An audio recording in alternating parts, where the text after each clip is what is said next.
sab'atu asya, ada 7 hal ya, tunawirul kubro, yang bisa menerangi alam kubur kita.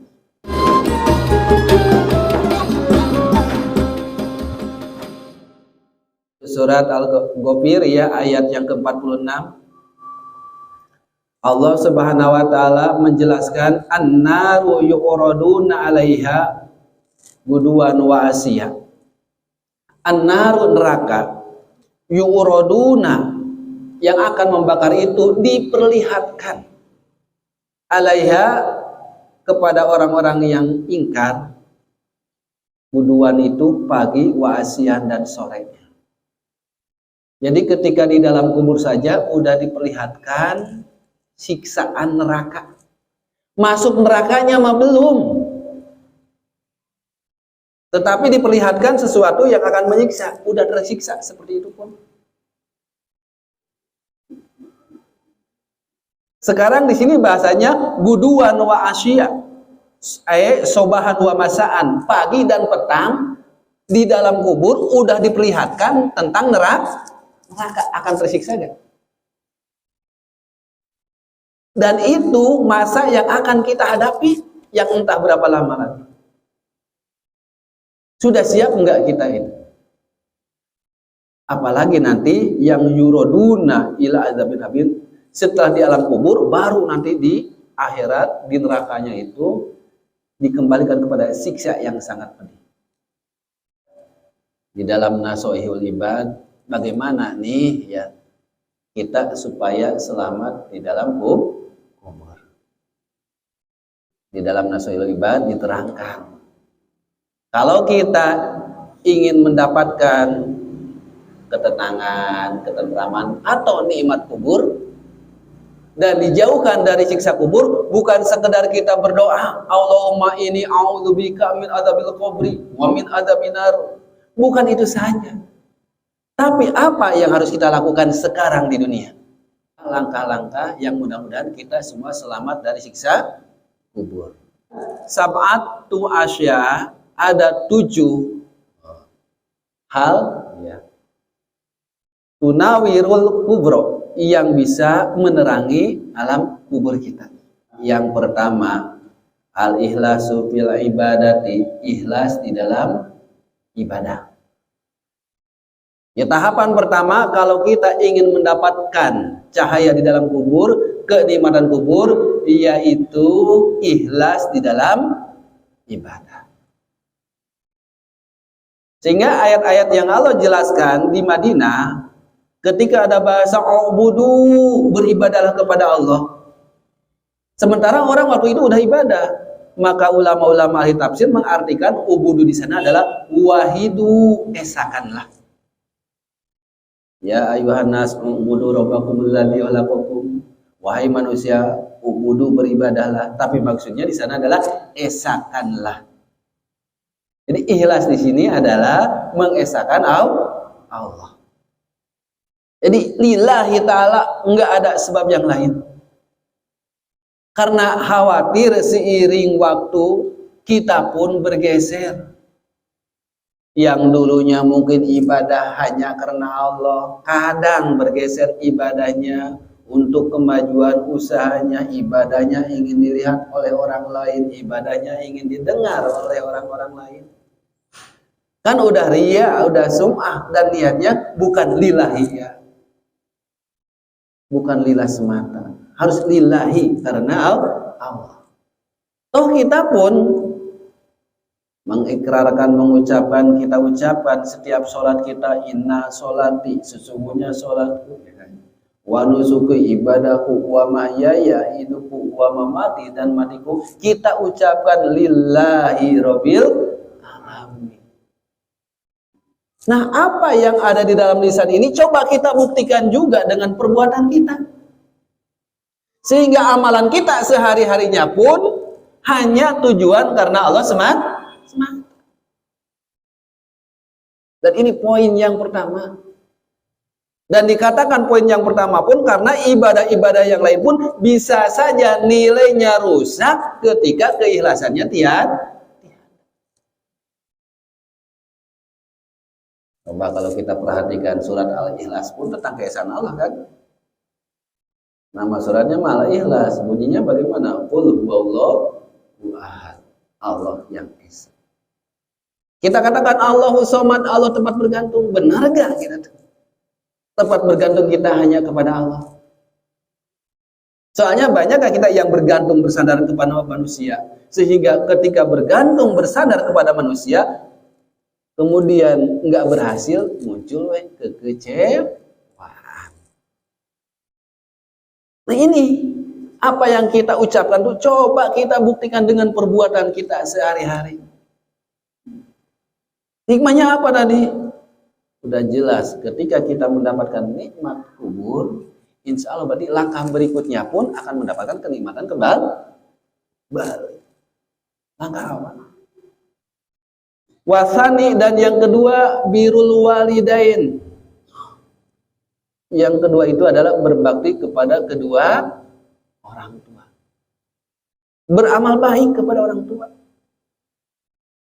Dan sebanyak-banyaknya kita beramal baik kepada orang tua, belum cukup itu amal kita berbuat baik. Bagaimana orang tua kita dulu waktu mendidik kita, ngurus kita, coba bayangkan. Ketika pulang ketemu orang tua, kulitnya udah keriput, mungkin sakit-sakit kan, karena dulunya capek, usaha, banting tulang siang malam, ngurusin siapa? Ngurusin kita. Sementara kita nih, orang tua masih ada di kampung, nelpon jarang. Padahal orang tua mah nggak dikasih pun. Nggak apa-apa, yang penting nanya kabar udah seneng. Ini orang tua ada, ngasih kabar pun tidak. Coba berbuat baik selagi masih ada. Bagaimana berbuat baik orang tuanya yang sudah tiada? Doakan. Ketika orang tua dia ada, kita doakan. Allahumma gfir lana, doa dulu kan, kepada kita, dzunubana, wali-walidina, atau silakan wali-walidaina. Jadi kalau wali-walidaina berarti kedua orang tua kita. Kalau wali-walidina dijamakan umum, ya boleh juga. Kalau lagi sendiri silakan Allahumma gfirli dzunubi wali-walidaya. Doakan. Ketika udah tiada. Nah kalau masih ada, berbuat baik. Berbuat baik sebaik-baiknya. Karena ini salah satu amalan yang bisa menerangkan alam kubur. Ibadah kita lakukan dengan keikhlasan. Yang keduanya berbakti kepada kedua orang tua. Bahkan kalau melihat penempatan orang tua itu, ngelihatnya setelah Allah. Boro-boro di Al-Quran, di Taurat saja dijelaskan 10 inti ajaran Taurat saja. Yang pertama itu ibadah hanya kepada orang tua, yang keduanya ibadah hanya kepada Allah, yang keduanya berbakti kepada kedua orang tua. Di Al-Quran apa lagi? Wa qadara rabbuka alla ta'budu illa iyyahu wa bil walidaini ihsana. Tuh ditempatkan orang tua teh setelah Allah. Hari ini mah dengan satu komoditas, satu kesenangan, ngasih gak hitungan. Hari ke orang tua mah hitungan. Masih banyak, insya Allah yang di sini mah enggak ya, saya enggak nyindir yang di sini. Tapi kalau ada yang tersindir ya mudah-mudahan. Ketika satu kesenangan, yang hobinya mancing, yang hobinya sepeda, yang hobinya trail gitu ya. Kadang tuh kalau ngasih itu tanpa perhitungan kan. Yang hobinya mancing itu yang namanya pakan ikan, kopinya, rokoknya, ketika makan ya silakan saja. Bukan nggak boleh, silakan bagus, tapi penempatannya pun jangan sampai ke orang tua mah kurang diperhatikan, hari ke teman lebih-lebih itu yang nggak bolehnya.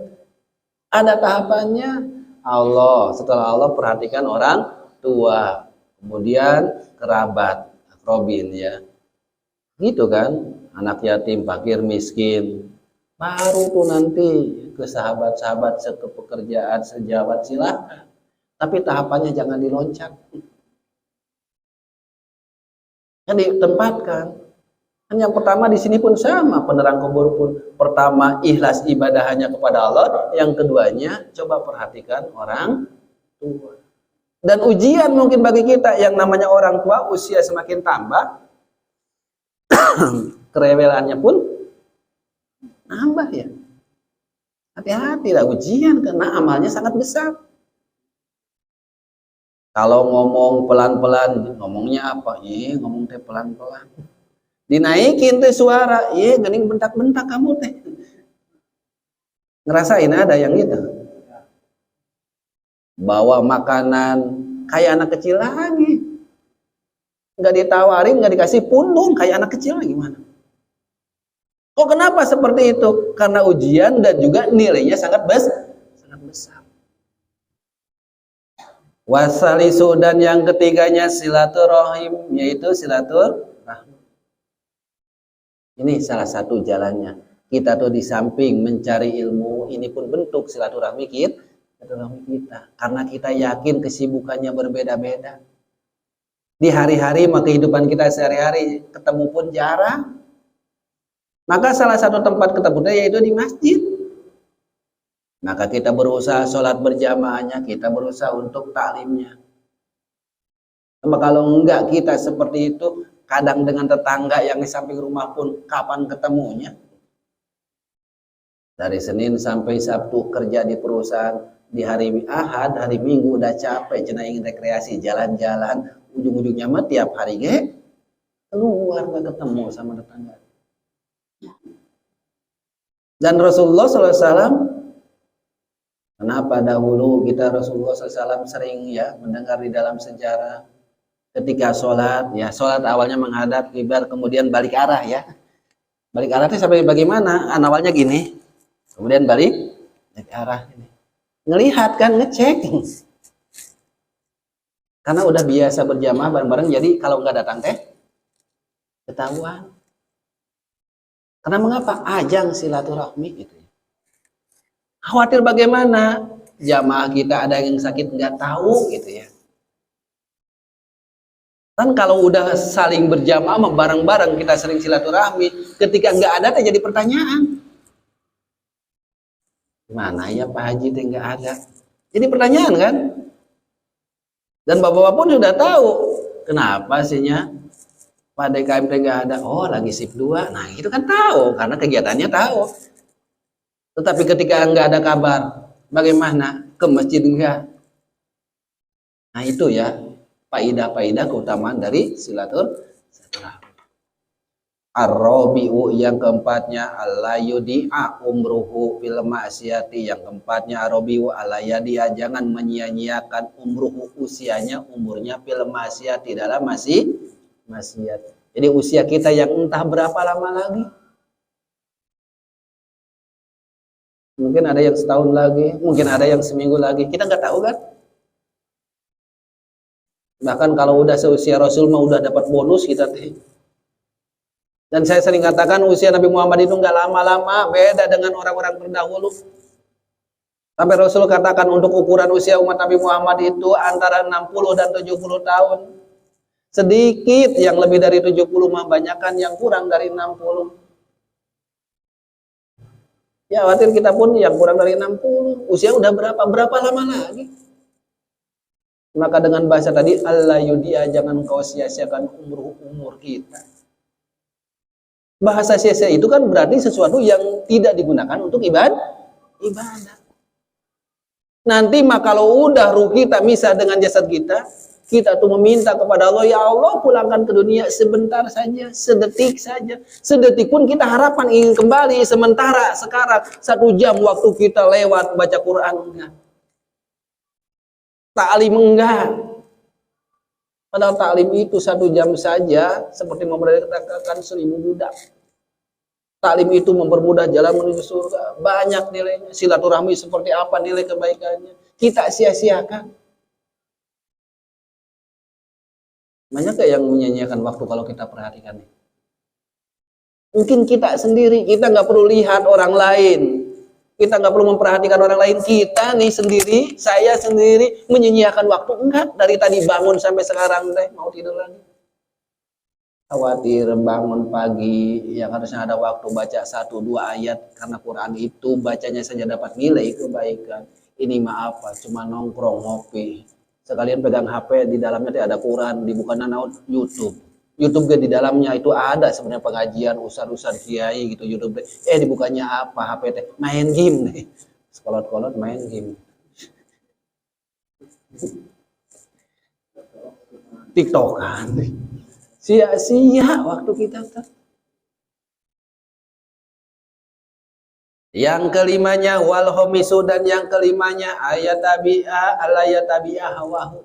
Jangan ngikuti hawa nafsu. Sementara hawa nafsu itu bawaannya kepada yang kita senangi, yang kita inginkan secara nafsu. Dan namanya nafsu di dalam jiwa seseorang itu semua punya. Dan yang namanya nafsu itu nggak bisa juga dikalahkan. Kita tuh punya tugas untuk mengarahkan saja. Dan nafsu harus kita perangi. Dan kita pun sering mendengar perangilah hawa nafsu, perangilah hawa nafsu. Dengan apa tuh hawa nafsu kita perangi? Di antaranya memerangi hawa nafsu itu yaitu pakai ilmu. Jadi kita punya hati ini. Hati ini ingin dikuasai oleh nafsu. Hati kita tuh ingin dikuasai nafsu. Sementara yang bisa mengerangi nafsu, mengarahkan nafsu adalah ilmu. Coba bayangkan kita. Nafsu mah datangnya tiap saat. Sementara ilmu datangnya gimana? Lamun hitung-hitungan mah ya, kalau kita hitung-hitungan kayaknya yang menang teh mana? Nafsu apa ilmu tuh? Sehingga banyak yang celaka. Jangan ikuti lawan nafsu. Dan yang namanya nafsu tadi kita praktekkan aja. Gambaran sederhana, gambaran yang kecil. Kalau bapak udah buru-buru mau kerja ya, pakai motor buru-buru udah ya, karena di jalan suka macet. Terus di jalan teh mau senggolan gitu ya, motor tuh mau celaka. Kira-kira yang di mulut ini keluar teh lemah lembut, itu bahasa teh. Apa kasar gitu bahasanya? Kira-kira apa tuh yang keluar? Lemah lembut ya? Nah itu nafsu tuh ingin menguasai. Sehingga yang keluarnya apa? Bahasa-bahasa binatang keluar.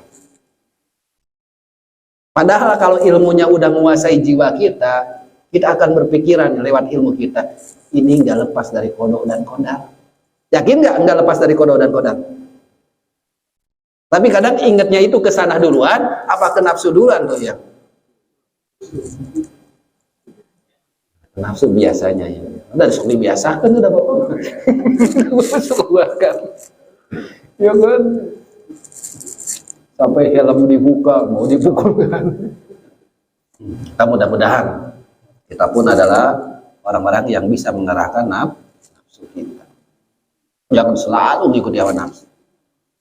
Nah secara hawa huma kita pun secara nafsu nih sekarang pun malas nggak cuaca dingin kayak gini hujan?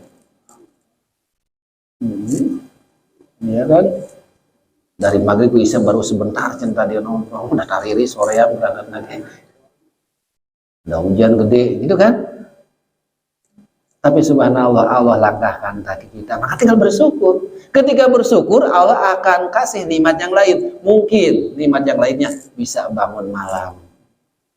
Kan gitu.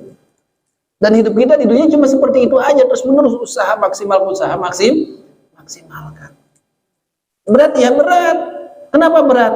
Karena tadi efeknya pun apa? Bisa menerangi kita di alam kubur supaya kita bisa mendapatkan nikmat kubur.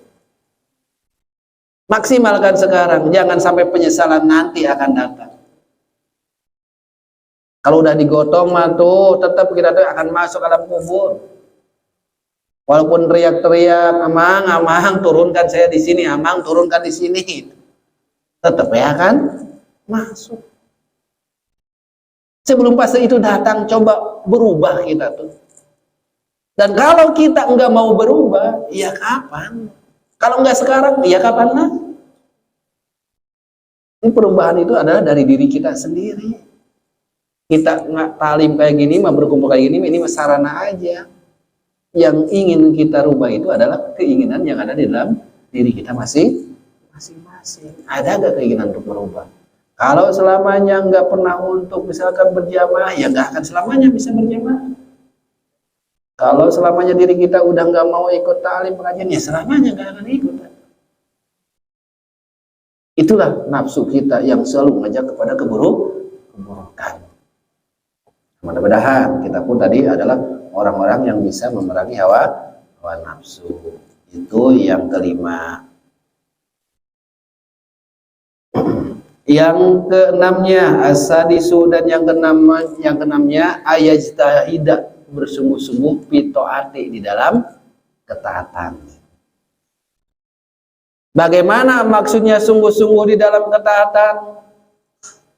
Karena yang namanya taat itu dilihat dalam berbagai situasi dan kondisi, nggak disebut sungguh-sungguh. Kalau kita rajin ketika bulan Ramadan, wajar. Kalau kita rawatib nggak ketinggalan lagi berjamaah di masjid, wajar. Dalam ketaatan wajar. Kenapa? Mendukung kondisinya pun. Tetapi ketika kondisinya susah, kondisinya berat, kondisinya lagi malas, nah ini perlu kesungguhan dari kita masing-masing. Bisa bayangkan mungkin nanti ketika subuh itu hujannya gede, itu banget. Udah hujannya gede, mati lampu, udah gelap. Hujan gede mati lampu. Akhirnya kan kalau udah mati lampu, hujan gede nggak ada suara speaker, jadi silih tunggu. Wah, kayaknya nggak ada yang ke masjid. Pikirannya gitu semua. Akhirnya benar-benar kejadian, nggak ada yang ke masjid. Dah pikirannya gitu. Nggak ke masjid ya nggak apa-apa, dah orang lain pun nggak ada gitu ya. Itu kan berat. Sehingga yang namanya taat, ya kita selalu ingatnya kepada perkataan Umar ibn Khattab dan Ali ya, yang mengatakan at-ta'atul al-ma'rufah fil Islam. Taat yang dikenal di dalam Islam itu adalah imtisalu awamirillah. Kita mampu menjalankan perintahnya fil usri wal yusri. Susah mudah kita mampu menjalankan. Wal mansati wal makruhi. Lagi semangat bisa, malas pun bisa. Itu yang disebut dengan bersungguh-sungguh di dalam ketaatan. Ayat jihadnya di sana adalah jihadnya kita gitu ya. Jihad kita mah dalam situasi kondisi apapun tetap gitu berjamaah, tetap melaksanakan sholat, tetap talim dalam kondisi apapun. Jihadnya gitu aja dulu lah. Jangan sampai sholat berjamaah besok telat wae ayam jihad ke Palestina. Sholat berjamaah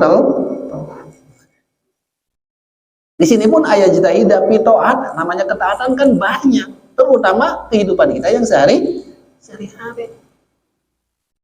Sungguh-sungguhlah ke dalam ketaatan. Karena dalam sebuah ketaatan itu tadi ada nafsu kita yang selalu ngajak kepada kejelekan. Ada nafsu kita yang selalu mengarahkan kita celaka. Bahkan di ujung kehidupan kita itu akan bersungguh-sungguh nafsu, setan, bersungguh-sungguh mereka memaksimalkan kemampuan supaya kita celaka, akhirnya nanti di alam kubur tersiksa, kan gitu. Nah, mudah-mudahan kalau ilmu ada jadi ingat gitu, ada pengerem lah minimal. Ketika malas, teringat ya. Ketika malas itu datang, teringat yang namanya taat, ternyata nggak boleh lihat situasi kondisi. Dan itulah seperti itu, sahabat dulu pun sama. Yang jadi pelajaran bagi kita, sahabat dulu saja ketika situasi kondisi berbeda kadang berat. Itu sahabat dahulu, apalagi yang kita rasakan sekarang. Karena kualitas orang beriman dahulu kan lebih hebat. Bertemu sama Rasul langsung, yang gebinanya Rasulullah SAW. Tapi waktu jihad saja, pas perang Badar, perang Uhud, perang Hondak, perang Ebar, perang Hunain, ikut. Pas di ujung tahun ke-9 diajak perang ke Tabuk. Padahal peperangan sebelumnya ikut, pas diajak ke Tabuk nggak berangkat. Kenapa? Kondisinya berbeda. Perang-perang sebelumnya kondisinya bagaimana? Harta kekayaan masih sedikit, nggak ada di pikiran, bingung ngurusin unta kuda, ada unta kuda lagi nggak punya. Nggak bingung ngurusin kebun kurma. Kenapa? Kebun kurmanya nggak punya. Tapi ketika diarahkan oleh Allah dengan Rasulullah SAW untuk perang ke Tabuk, jaraknya 1000 km lebih, kemudian cuaca sangat panas, ditambah musim panen. Akhirnya bagaimana? 80 orang beriman nggak ikut jadi munafik. Walaupun ada yang insaf 3 orang, itu teh yang ngebinanya Rasulullah SAW. Karena dunia bisa kalah. Kita pun mungkin ya, atau mungkin ada orang gitu yang supaya kita jadikan pelajaran, sebelum dia sibuk dengan usahanya, kerjaan merajin ke masjid gitu. Kan rajin. Ketika sawah belum punya luas, ketika kerjaan belum sibuk, rajin datang ke masjid berjamaah, ibadah rajin, silaturahmi rajin, baca Quran rajin. Seiring waktu Allah angkat usahanya, mulai maju usahanya. Gimana berjamaahnya mulai itu agak telat. Biasanya sebelum ajan udah hadir. Geser dulu, nanti udah qomat baru hadir. Berikutnya geser lagi, bubaran baru pulang. Itu mah ada ya di sana, bukan di sini. Di Wadas itu mah ya. Ada. Di Wadas bukan di sini. Di sini mah enggak ya. Cuma Wadas itu singkatannya warga kondang asri.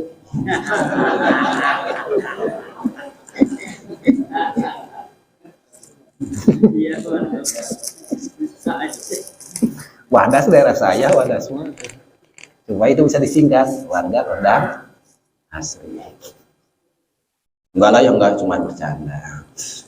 Sungguh-sungguh ya dalam ketaatan. Kalau enggak kita memulai, siapa lagi yang bisa mendorong?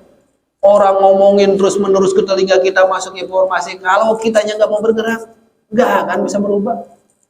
Maka awalilah dari kita, ibda binafsi, innallaha la yughayyiru ma biqaumin.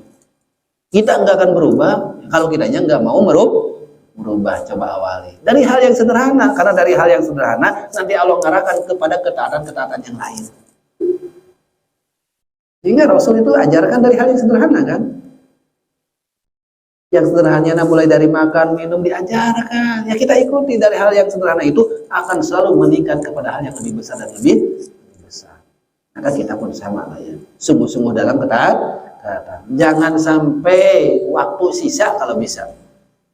Tapi kita benar-benar menyisakan waktu. Jadi pas pulang teh udah tuh benar-benar niat mau berjamaah menyisakan waktu. Ini mah kadang waktu sisa gitu. Ada waktunya. Iya, kalau nggak ada waktunya, tidak. Karena waktu sisa. Tapi kalau menyisakan waktu, sesibuk apapun akan tetap menyisakan waktu untuk itu. Bapak sisakan waktu 5 menit misalkan dalam sehari untuk baca Quran. Nah itu menyisakan waktu. Ada waktu sisa mah nanti ya nggak akan baca Qurannya. Kenapa? Waktunya nggak nyisa, habis semua. Ya, kan? Ada waktu nyantai, datang tetangga ngobrol sama tetangga. Bisa lama tuh ngobrol sama tetangga. Kenapa? Nggak menyisakan waktu. Tapi kalau menyisakan waktu, ada tetangga bentar ya. Ini ada keperluan dulu, itu 10 menit. Padahal ke dalam baca Quran. Menyisakan waktu. Tapi kalau waktu siksa, ya udah temui aja tetangga ngobrol panjang lebar. Akhirnya baca Qurannya nggak ada. Dan jangan dianggap sepele, nyesalnya nanti. Ketika pisah ruh dan jasad, bahkan sebelum pisah itu kan udah minta ya Allah jangan dulu nih, kasih waktu kesempatan, enggak lama, enggak sehari 2 hari, enggak sejam 2 jam, sedetik. Hari sekarang kadang sejam pun kadang kita sia-siakan, enggak sungguh-sungguh, sejam lewat dipakai apa? Cuma ngobrol ini itu, bahkan jadi gibah ngobrolin orang lain lagi, ngejelekan orang lain.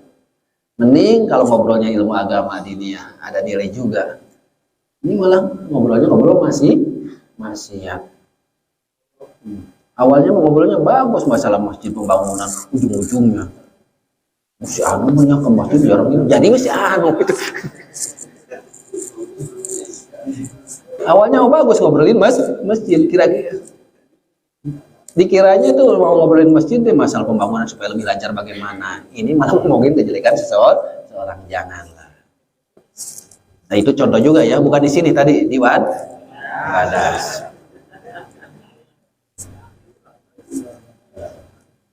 Daerah saya itu Pak. Yang keenam, yang ketujuhnya Asabi'u ayukassiro zikrullah. Jadi yang berikutnya adalah sebagaimana uraian minggu-minggu yang lalu, perbanyaklah untuk mengingat Allah. Qiyaman wa qu'udan, berdiri ataupun waktu duduk, lagi sholat atau di luar sholat, dalam setiap saat ingat kepada Allah. Bisa? Bisa.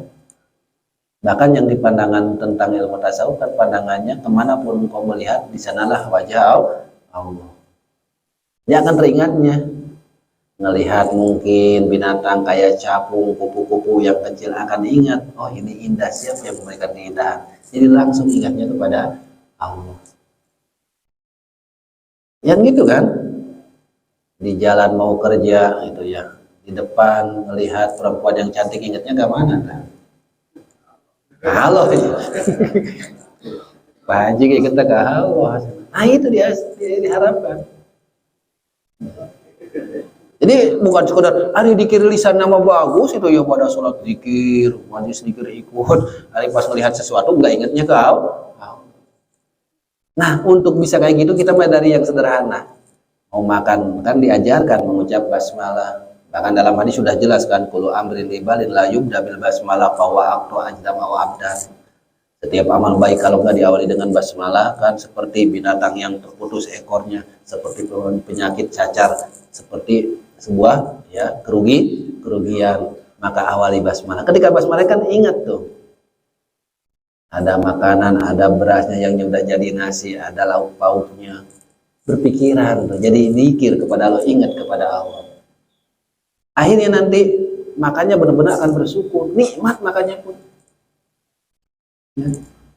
Ini ada karena nggak kayak gitu sandarannya, pas sayur kurang asin itu, pas dikasih suapin dikit, isi, nih rasain sendiri. Kenapa? Karena berpikirannya gitu ya. Coba kalau ingat kepada Allah, emang siapa sih yang ngasih rasa asin tuh? Orang yang sudah kena penyakit, yang stroke, dikasih rasa asin gak terasa asin. Bapak lagi sakit, dikasih makanan yang bapak sukai pun gak terasa enak. Hobinya tuh misalkan makannya dengan pepes ikan, dikasih pepes ikan lagi sakit, enak gak? Enggak. Berarti yang ngasih enak teh makanan apa Allah tuh? Kalau yang ngasih nikmat itu makanan, kondisi apapun akan terasa enak. Sehat enak, sakit pun enak. Gitu kan? Kalau lagi sakit mah disiapin apapun, nggak mau, nggak senang, nggak suka, dikit. Lagi sehat, nambah deh. Sehat makan gitu ya? Itu kalau ukuran jasad kita kan, nyebatin kita pun sama. Ibadah itu adalah suplai makanan untuk rohani kitanya. Benar nggak? Berarti kalau ibadah malas, kita teh lagi sakit. Kayak sehat mah ibadah teh, wah salat malam nih masih kurang 3 rakaat mah itu ya, tambah deh. Nah, itu orang yang sehat. Ketawa deh. Sakit wae.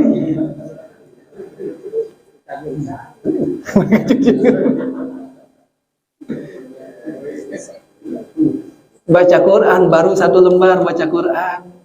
Kalau lagi sehat nambah lagi ya.